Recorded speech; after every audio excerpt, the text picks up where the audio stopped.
नमस्कार, face to face में आपका स्वागत है। महाराष्ट्र में चुनाव का दौर जारी है और आचार संहिता का भूत बड़े पैमाने पर सरकारी बाबुओं के सर पे चढ़ता है। ऐसे में आम आदमी के काम बहुत बार रुकते हैं। सही में आचार संहिता क्या है, किस तरह से लागू होती है और क्यों लागू होती है, इसके बारे में चर्चा करने के लिए हमारे साथ है Nilesh Gatne, joint chief electoral officer Maharashtra के। नमस्कार सर। नमस्ते। जिस तरह से महाराष्ट्र में चुनाव का बिगुल बजा है, इलेक्शन कमीशन अपनी तरह से पूरी तैयारी में कर चुका है। कितने महाराष्ट्र में मतदान केंद्र किए हैं और किस तरह से व्यवस्था की गई है?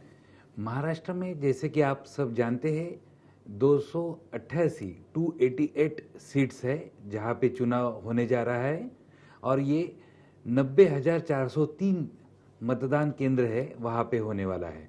यहाँ बीड पार्लियामेंट्री कॉन्स्टिट्यूंसी में एक जो बाई इलेक्शन की बात है, गोपीनाथ जी मुंडे साहब की जगह जो आज रिक्त हो चुकी है, उस जगह के लिए बाई इलेक्शन भी हो रही है और 288 जगह पे विधानसभा के लिए विधायकों के लिए चुनाव भी होने जा रहा है। जिस तरह से देखा गया है कि हमेशा चुनाव आते हैं तो आचार संहिता की चर्चा होती है। आचार संहिता मतलब लोगों के काम रुक गए, इस तरह का एक मैसेज जाता है। सही में आचार संहिता किस तरह से होती है? क्या सामाजिक काम करने में, लोगों के हित के निर्णय लेने में अधिकारियों को पाबंदी लगती है? आचार संहिता का मतलब दूसरा कुछ नहीं है। आचार संहिता का मतलब जो भी आज अस्तित्व में जो कायदे कानून है उनका सख्त तरीके से इम्प्लीमेंटेशन देख लेना, इसका मतलब है आचार संहिता। और ये सब पॉलिटिकल पार्टीज के साथ चर्चा करते हुए भारत निवडणूक आयोग ने एक आदर्शवत कौन सा कैसा बर्ताव होना चाहिए इसकी एक संहिता रखी है, उसको हम आचार संहिता कह रही है। आचार संहिता का मतलब लेवल प्लेइंग फील्ड होना चाहिए। ऐसा ना हो कि किसी के हाथ में सत्ता है किसी के हाथ में नहीं है, तो एक पार्टी को अपर हैंड एक पार्टी को लोअर हैंड, ऐसा नहीं होना चाहिए। सभी लोगों को एक समान संधि होनी चाहिए, इसके लिए आचार संहिता आती है। जैसे कि चुनाव के दौरान किसी को ग्राउंड मिलना, एक ही ग्राउंड पे सभा लेने के लिए जगह मिलना या रेस्ट हाउसेस में आरक्षण होना, ये या हेलीकॉप्टर्स या जो भी यंत्रणा है उस यंत्रणा का सब लोगों को एक जैसा अच्छा तरीके से एक जैसा न्याय मिले, इसके लिए आचार संहिता करते हैं। इसका मतलब ऐसा नहीं है कि लोगों को कोई चीज़ उपलब्ध ना हो, ऐसी बात तो नहीं है।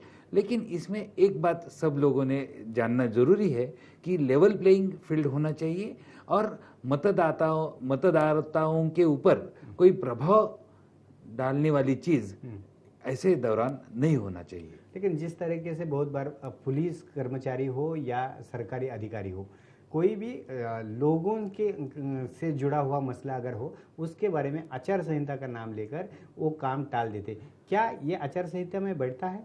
नहीं, देखिए ऐसा है कि जो नियमित रूप से होने वाली बातें हैं जिसमें कोई डिस्क्रिशन की बात नहीं है, ऐसी बातें तो जो रोज दौरान होने वाली बातें स्टैट्यूटरी बातें हैं, उसके लिए तो कोई पाबंदी रखी ही नहीं है। आचार संहिता में जब आप कोई डिस्क्रिशन यूज करते हो, कोई बात किसी के लिए करते हो या किसी के लिए ना करते हो, ऐसी बातों के लिए पाबंदी है। जिस तरह से कई जगह पे मीडिया अलग अलग चर्चा के प्रोग्राम्स करती है जो इलेक्शन प्रक्रिया को और लोगों तक पहुंचाने का प्रयास होता है। क्या ऐसे चीज़ों के लिए भी पाबंदी लगाई जाती है कि ये फंक्शन इस तरह से ना किए, चर्चा के प्रोग्राम? नहीं, देखिए ऐसी बात है कि जो चुनाव आयोग ने ऐसा सोचा है कि जो चुनाव आयोग के प्रयोग है, नई नई बातें हैं, वो लोगों की तरफ जानी चाहिए। लोगों ने ये जनतंत्र में ज़्यादा से ज़्यादा शरीक होना चाहिए और ये सब बातों का तो बिल्कुल कोई पाबंदी से मतलब नहीं है।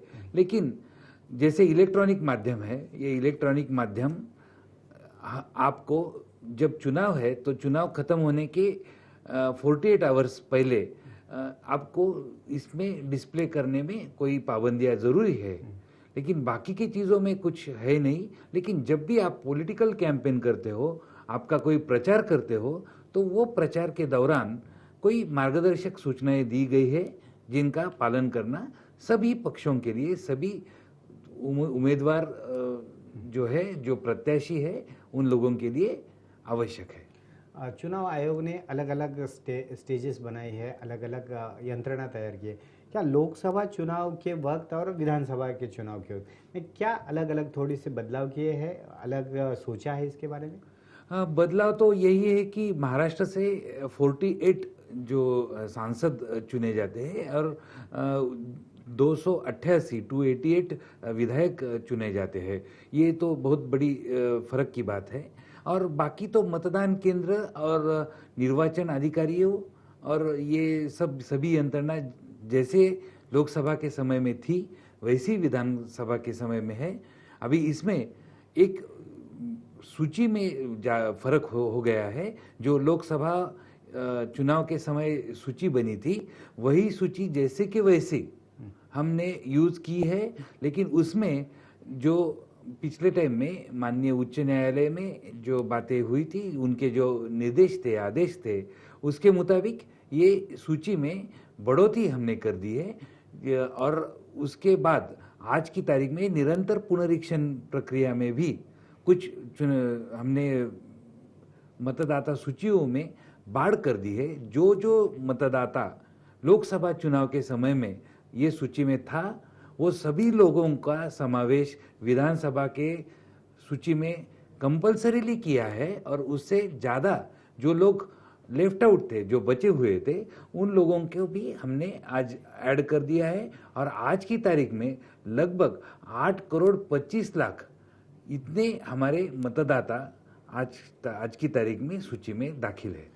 पिछले बार जिस तरह से लोगों में काफ़ी रोष था कि हमारे नाम नहीं मिल रहे हैं, हमारे नाम मतदाता सूची से गायब हो गए हैं, तो उसके लिए क्या अलग सा सोचा है इस बार चुनाव आयोग ने? नहीं, ये बात तो देखिए, मैं आपको क्लियर करना चाहता हूँ सब लोगों को कि नाम किसी के भी ऐसे कुछ गायब नहीं किए थे। जो लोग सामान्य रूप से उस जगह पे नहीं रहते थे उनके बारे में सर्वेक्षण हो चुका था और सर्वेक्षण के बाद जो ड्यू प्रोसीजर है, पूरी की पूरी कायदे कानून से प्रोसीजर फॉलो करने के बाद ही वो लोगों के नाम हमने हटा दिए थे। अभी वो सब बात होने के बाद लोकसभा चुनाव के बाद अभी लोगों को वापस स्पेशल समरी रिवीजन में हमने संधि दी है और वो संधि के कारण लगभग स्पेशल समरी रिवीजन में 20 लाख और उसके बाद आज की तारीख तक 8 लाख, ऐसे 28 लाख लोगों का नाम सूची में नए पैमाने में हमने ऐड कर दिया है, शामिल कर दिया है। और बहुत से लोगों को हमने बिल्कुल पूर्ण संधि दी है कि जो लोग आज की तारीख में मतदार यादी में दाखिल नहीं है उनका नाम ऐड हो जाए। ये सब में लोगों ने एक बात सोचनी चाहिए, जब भी किसी आदमी को अपना व्हीकल ड्राइव करना है तो वो आरटीओ के ऑफिस में जाएगा और वहाँ से परमिट लेगा, अपना व्हीकल ड्राइविंग का लाइसेंस प्राप्त करेगा और तब व्हीकल रास्ते पे लाएगा। लेकिन लोगों की इच्छा ये है कि मतदाता सूची में उसका घर बैठे नाम आ जाए और ये आशा लोगों की ठीक है, लेकिन उसमें थोड़ी भी लोगों की तरफ से भी कमियां रह जाती है। जिसका नाम मतदाता यादी में है, सूची में है या नहीं है, ये देखने की उसकी भी खुद की जिम्मेदारी है। और उसने ये देखते हुए अगर नाम ना हो तो उसने नाम दर्ज करने के लिए अपना फॉर्म दाखिल करने की कार्रवाई करनी चाहिए। शासन ने इसमें बहुत कुछ लोगों के लिए किया है, लोगों की तरफ से भी इसमें रिस्पांस आना चाहिए। क्या अभी भी अगर किसी मतदाताओं को, अगर अभी आचार संहिता शुरू हुई है, नामांकन भरे जा रहे, अभी भी मतदाता अगर उसका नाम नहीं लिस्ट में मिलता है तो अभी भी दर्ज कर सकता है? नहीं, अभी तो वो बात खत्म हो गई, क्योंकि मतदान जो हमारा प्रक्रिया एक बार जारी होने के बाद जो लास्ट डेट ऑफ नॉमिनेशन है, नाम निर्देशन पत्र दाखिल करने की जो आखिरी की तारीख है वो है 27 तारीख। उसके पहले 10 दिन तक, मतलब 17 तारीख तक जिन्होंने 17 सितंबर तक जिन्होंने अपने अर्ज दाखिल किए थे, वो अर्जी के ऊपर हमारे मतदान नोंदणी अधिकारी की तरफ से कार्यवाही हो चुकी है।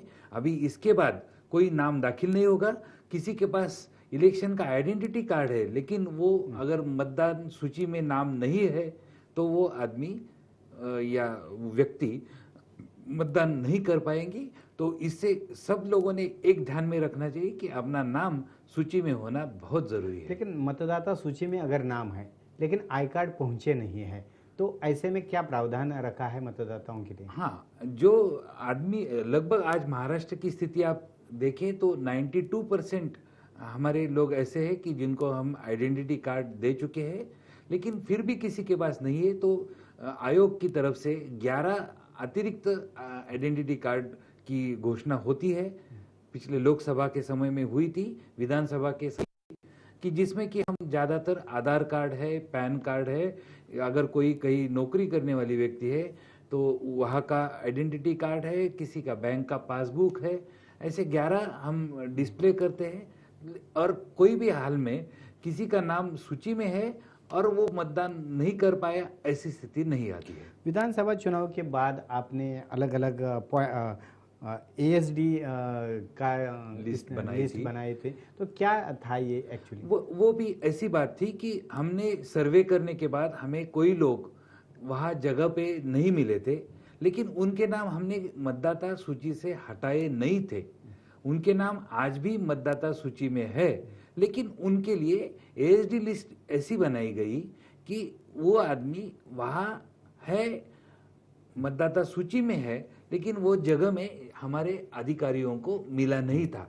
इसके लिए उसके बारे में अतिरिक्त सुरक्षा या डबल प्रिकॉशन के तरीके से उसको जांचा जाना चाहिए। तो प्रिसाइडिंग ऑफिसर ने ऐसे आदमियों के बारे में पूरा, जब तक उनके दिल की तसल्ली नहीं होती है तब तक उसको एडिशनल प्रूफ देने को कहना चाहिए। और ऐसे लिस्ट वाले लोगों को वो सिग्नेचर भी करते हो, अपने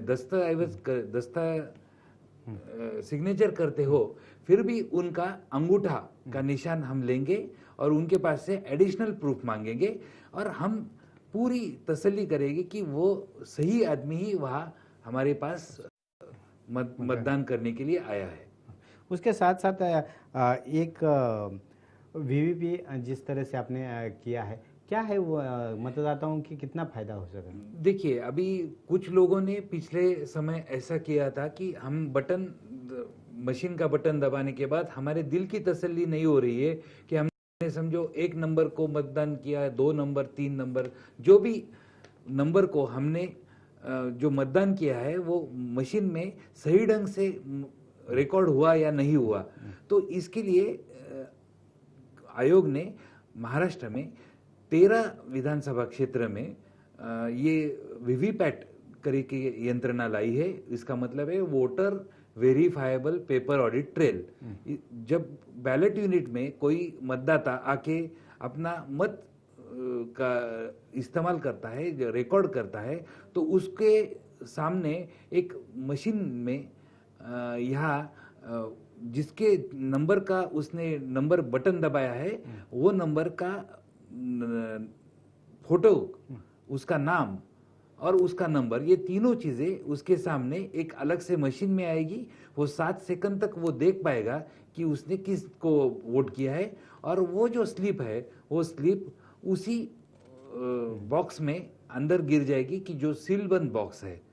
मतलब वो वोटर की पूरी तसल्ली हो गई कि उसने जो बटन दबाया था उसी नंबर को उसने वोट जाते हुए देख लिया। लेकिन जिस तरह से पिछली बार ऐसा आरोप किया जा रहा था कि एक बटन दबाया तो किसी एक ही पार्टी को अपने आप वोट जा रहा है, इसीलिए तो ये सुविधा 13 जगह पे हमने शुरू में दी है, क्योंकि आज की तारीख में पूरे भारत में आज 20,000 ही मशीन है, उसमें से हमें 5,500 मशीन मिल चुके हैं। वो मशीन हम 13 जगह पे यूज कर रहे हैं, जिसमें नासिक के 3, औरंगाबाद के 3, अमरावती के 2, चंद्रपुर, वर्धा, भंडारा, ये जगह, अहमदनगर, ये जगह के एक ऐसे जगह पे हम ये वोटर वेरीफाइबल मशीन्स लगा रहे हैं, जहाँ से लोगों को तसल्ली हो कि ये मशीन बिल्कुल अच्छी है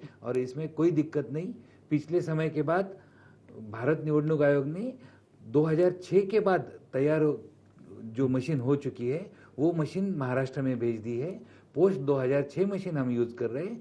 मशीन्स भी बिल्कुल टैंपर प्रूफ है। उसका फर्स्ट लेवल क्लियरिंग का बात पॉलिटिकल पार्टी के सामने हो चुका है और इसमें कोई दिक्कत की बात नहीं। मैं सब लोगों को आश्वासित करता हूँ कि ये मशीन में कोई दिक्कत नहीं है और लोगों की तसल्ली भी बिल्कुल होनी चाहिए और लोगों ने अपने निर्भय रूप से अपने अपने वोट डालने चाहिए। अभी आपने वो कहा कि नासिक औरंगाबाद इसी इलाके में ये मशीन लगी, क्या वहाँ से आपको इनपुट मिले थे कि यहाँ कुछ गड़बड़ियाँ हो रही थी? नहीं, ऐसी बात नहीं है। ये मशीन्स 13 मशीन्स यूज करने की जगह कौन सी हो, तो इसमें हमने अर्बन ब्लॉक ज़्यादातर तय किए हैं और जिसमें ये मुंबई वगैरह की एरिया हमने नहीं उसमें चुनी है, क्योंकि यहाँ प्रशिक्षण देना कर्मचारियों की यहाँ थोड़ी असुविधा रहती है और कर्मचारी आखिर के क्षण तक हम फाइनल करते रहते हैं।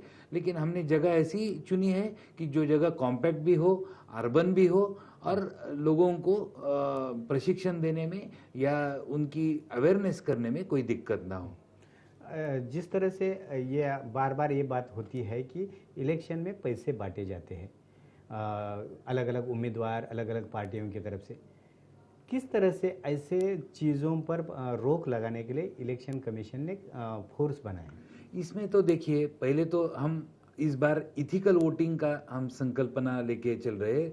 लोगों से संकल्प पत्र हम कुछ विद्यार्थियों से भी ले रहे हैं कि भाई हम किसी भी दबाव में आके या प्रलोभन में आके हमारा वोट ना करें। दूसरी बात तो कंट्रोल की है, इसमें एक्सपेंडिचर कंट्रोल रिजिम किया है, जिसमें कि हमने हर असेंबली सेगमेंट में 3 flying squad, 3 static surveillance teams, video viewing teams, video surveillance teams कर दी है, जहां केंद्रीय निवडणूक आयोग की तरफ से एक्सपेंडिचर ऑब्जर्वर आएंगे। उनको एक असिस्टेंट एक्सपेंडिचर ऑब्जर्वर यहाँ से प्रोवाइड हो जाएंगे। ये हर डिस्ट्रिक्ट में डिस्ट्रिक्ट कंट्रोल रूम होगा जो 24 घंटे चालू रहेगा और यहाँ कोई भी शिकायत आती है तो वो शिकायत को तुरंत अटेंड किया जाएगा ये फ्लाइंग स्क्वाड की तरफ से। और उसका इनकम टैक्स डिपार्टमेंट से भी हमने लिंकेज किया है और जो चीज़ें कहीं से भी कंप्लेंट आ जाए तो उसको इमीडिएटली अटेंड किया जाए और उसके ऊपर तुरंत अगर कोई बात सही में निकल आती है तो तुरंत पुलिस केस किया जाए। इसकी पूरी की पूरी व्यवस्था कर चुके हैं। इसका मतलब पूरे 288 कॉन्स्टिट्यूंसी में हर कॉन्स्टिट्यूंसी में 3 पूरी तरह से तैनात बराबर हर कॉन्स्टिट्यूंसी में 3 flying squad, 3 static surveillance teams ये हमारी अस्तित्व में आ चुकी है। जिस तरह से पैसे बांटने के ऊपर आप तो कंट्रोल रखेंगे, जिस तरह से ये जो रात की पार्टियां चलती है अलग अलग कार्यकर्ताओं को लेकर, अलग अलग एरियाज को लेकर, उस पर किस तरह से रोक लगाने के लिए सोचा है? उसके यही जो हमारी टीम्स है, मॉडल कोड ऑफ कंडक्ट का जो ऑब्जर्वेशन है ये करने के लिए या एक्सपेंडिचर कंट्रोल का मैकेनिज्म देखने के लिए जो हमारी टीम है, ये टीम की तरफ से उनके पास वीडियो भी दिए हैं पूरी संख्या में, व्हीकल्स भी दिए हैं और उनको मैजिस्ट्रियल पावर्स भी दे दिए हैं। इस ढंग से ये सब टीम्स और ऑब्जर्वर केंद्र सरकार की तरफ से अभी केंद्रीय निवडणूक आयोग की तरफ से हर असेंबली 2 असेंबली सेगमेंट के लिए एक जनरल ऑब्जर्वर और 2 या 3 असेंबली सेगमेंट के लिए एक एक्सपेंडिचर ऑब्जर्वर आएगा, जो निष्पक्ष रूप से अपनी राज्य सरकार के कोई अधिकारी ये नहीं होंगे, बाहर से आने वाले लोग हैं और इनके सुपरविजन में ये सब यंत्रणा कार्यरत होगी। वो कोई भी शिकायत आ जाए या उनके तरफ से कोई भी सुझाव आ जाए तो उस सुझाव से हम ये सब ये व्यवस्था के ऊपर नियंत्रण रखेंगे। इसका मतलब लेट नाइट जो पार्टीज कार्यकर्ताओं या पार्टियों की तरफ से होती है उस पर रोक आएगी? बिल्कुल आएगी। पुलिस है या हमारी जो टीम्स है, ये टीम की तरफ से सब जगह पे इंस्पेक्शन होगा और इसमें जो एक्सपेंडिचर सेंसिटिव एरिया है वहाँ तो विलेज अवेयरनेस ग्रुप या वार्ड अवेयरनेस ग्रुप भी स्थापन हो जाएगा और उनकी तरफ से ये जगह का खबर हमारे पास आ जाएगी और वो खबर के कारण ही वहाँ इंस्पेक्शन होगा और वहाँ अगर कुछ गलत बात चल रही हो तो उसको तुरंत उसको रोका जाएगा। कितने महाराष्ट्र में कितने ऐसे सेंसिटिव कॉन्स्टिट्यूंसीज आपने डिटेक्ट की है? आज की तारीख में तो सेंसिटिव पॉकेट्स या सेंसिटिव एरिया जो है वो उस हर एक जिला के जो जिलाधिकारी है वो जिला पुलिस अधीक्षक के साथ और ये केंद्रीय निरीक्षक इन लोगों के साथ चर्चा करके इसको फाइनल कर रहे हैं, क्योंकि ये चीज़ तो केंद्रीय निरीक्षक के उपस्थिति में ही फाइनल करनी है। तो आज ऐसी संख्या तो हमारे सामने नहीं है, लेकिन वो पर्याप्त संख्या होगी कि जहाँ जहाँ ऐसा लगे कि कुछ क्रिटिकल बात है तो उसको जरूर हमारे निगरानी में रखा जाएगा। तो और जिस तरह से ज़्यादा वोटर्स बाहर आए, वोटिंग करे, क्या कर रहे हैं हम इस ज़्यादा से ज़्यादा वोट देने के लिए लोग बाहर जैसे कि आज हम ये स्वीप कार्यक्रम की योजना आयोग के द्वारा हुई थी। स्वीप का मतलब SVEEP, systematic voters education and electoral participation.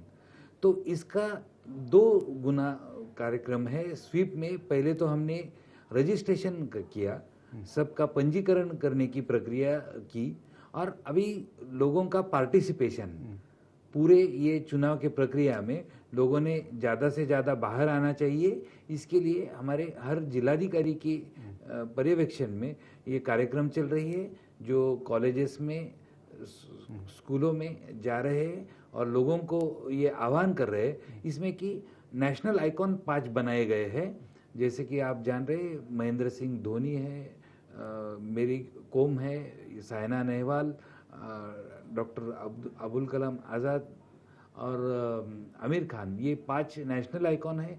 इनके जो संदेश है इनके द्वारा भी लोगों को दिए गए। महाराष्ट्र में भी 9 आइकॉन बनाए गए हैं, उनके माध्यम से हम लोगों को पहुंच रहे हैं। और आप देखेंगे कि पिछले लोकसभा में 2009 के लोकसभा के तुलना में 10% तक ज़्यादा वोटिंग हो गया। ये चीज़ हम सब लोगों ने महसूस की है। बहुत बार वोटर्स की पर्ची पहुंचती नहीं वोटिंग के दिन, इसलिए क्या आपने कोऑपरेटिव जो हाउसिंग सोसाइटी है उनके पदाधिकारियों के ऊपर ये जिम्मेदारी डालने का निर्णय लिया? हाँ, देखिए लोकसभा के चुनाव से ही हमने सरकार की तरफ से लोगों को वोटर स्लिप का डिस्ट्रीब्यूशन करना ये कार्यक्रम हाथ में लिया, और ये कार्यक्रम बहुत अच्छे ढंग से लगभग 70 से 75% तक हमने इसका डिस्ट्रीब्यूशन करने में यश मिल गया। जो बूथ लेवल ऑफिसर थे उनके द्वारा हमने पिछले समय डिस्ट्रीब्यूशन किया, लेकिन अर्बन एरिया में थोड़ा हमें ऐसा महसूस हुआ कि यहाँ थोड़ा डिस्ट्रीब्यूशन करने में दिक्कत हो रही है। एक तो लोग दोनों घर में से सभी लोग बहुत से घर ऐसे हैं कि जहाँ दिन भर काम के लिए बाहर जाते हैं, और हमारे ऑफिसर्स का भी उनके तक पहुंचना थोड़ा मुश्किल होता है। तो वहाँ कोऑपरेटिव सोसाइटी के जो भी कोई पदाधिकारी है कोऑपरेटिव हाउसिंग सोसाइटी के, तो उनके माध्यम से अगर डिस्ट्रीब्यूशन हो जाए तो ये बात बहुत अच्छी होती है और सबके लिए सुविधा की होती है। इसमें सब लोगों ने पार्टिसिपेशन मानना चाहिए। अपने ऊपर जिम्मेदारी आ गई या ये मेरा काम नहीं है ऐसा अगर कोई मानेगा तो ये लोकतंत्र में अच्छी बात नहीं होगी। लेकिन क्या ऐसे पदाधिकारियों पर कार्रवाई करने की भी चर्चा चल रही है? कार्रवाई वही तो, कार्रवाई से तो हम ज़्यादा विश्वास रखते हैं कि उनका पार्टिसिपेशन हो। ये सब अपने लिए है, अपने पूरे दुनिया में हम भारत का लोकतंत्र बहुत अच्छा है ये सब लोगों को हम कहते हैं तो इसमें हर एक की काम की जिम्मेदारी भी है। हम बहुत बार देखते हैं कि जब भी अभी इलेक्शन की ड्यूटी लगाई जाए या ऐसा कोई इलेक्शन का काम बताया जाए तो लोगों की तरफ से अलग अलग तरीके के बहाने आ जाते हैं। तो ये ज़्यादा नहीं है, लेकिन 10-15% जगह पे ये ऐसी बातें महसूस होती है। तो मेरा आह्वान है लोगों को कि कार्रवाई की बात क्यों करें, ये लोगों ने अपनी खुद की जिम्मेदारी माननी चाहिए। ये लोग लोकतंत्र के बारे में बाहर बात करेंगे और अपना खुद का काम नहीं करेंगे, ऐसी बात तो अच्छी नहीं लगती है। तो लोगों ने इसमें कार्रवाई होने से बेहतर है कि उन्होंने खुद शरीक होना और जो भी काम बताया गया है या जो भी काम अपने उचित ढंग से करने की ज़रूरी अपने दिल से महसूस है वो काम बिल्कुल आगे होके करे तो हमें बहुत अच्छा सहयोग मिलेगा और ये सब व्यवस्था और अच्छी तरीके से करने में उनका अमूल्य मत मिल जाएगा। बिल्कुल सही। ये थे महाराष्ट्र के joint chief electoral officer Nilesh Gatne साहब। उन्होंने एक साथ कर दिया है कि ज़्यादा से ज़्यादा मतदार बाहर निकले, वोटिंग करे, अपना हक बजाए और जिसके तहत ये जनतंत्र और मजबूत हो। ये अपेक्षा करते हैं कि इस बार ज़्यादा से ज़्यादा मतदाता बाहर निकलेंगे वोटिंग करने के लिए। आज के लिए बस इतना ही, फिर मिलेंगे एक नए शख्सियत के साथ। तब तक मुझे रणधीर कामले को इजाज़त दीजिए। धन्यवाद।